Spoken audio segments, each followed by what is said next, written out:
There's been some speculation that this week's budget might include some elements of the government's delayed 3-year spending review, which was postponed this time last year in favour of a 1-year COVID budget.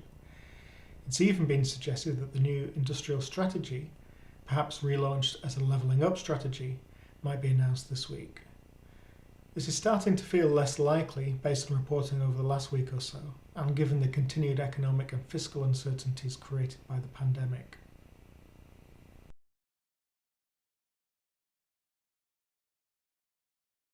It's still possible we might hear some more detail about longer-term strategy around research and development, where an ambitious multi-year rise in public spending has already been promised, but we know little still about how this will be spent.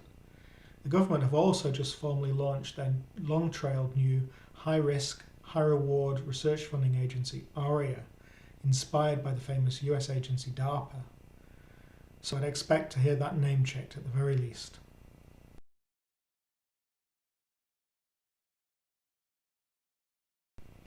More detail on how government expects increased funding and the new agency to join up with and contribute to its wider levelling up agenda would be very welcome.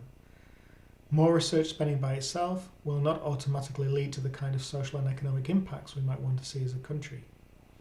There's an ever-present temptation to see the UK's apparent innovation gap as the result of a failure to capitalise on the pipeline of research produced in universities and research institutes.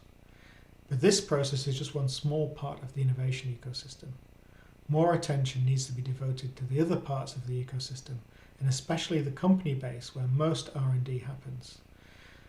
We need to look at how intelligent government investments in research and development and procurement might boost the capacity of firms themselves, not only to innovate, but also to adopt innovations that could increase their productivity, and how this might all be targeted to best support levelling up around the UK.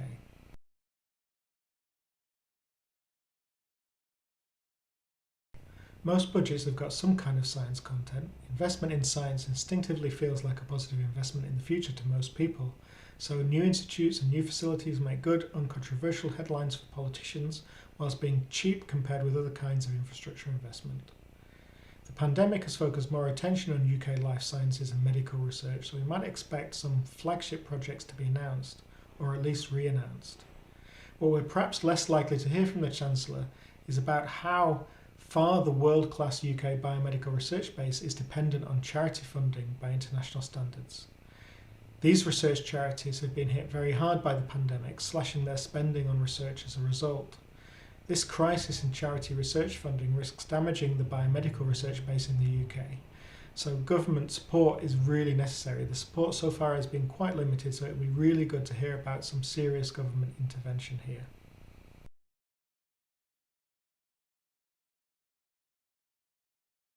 There have been concerns that the main UK research funding agency, UK Research and Innovation, whilst responding quickly to the pandemic, has been hampered in supporting delays in research projects, especially those of PhD researchers, because of its stopgap 1-year budget.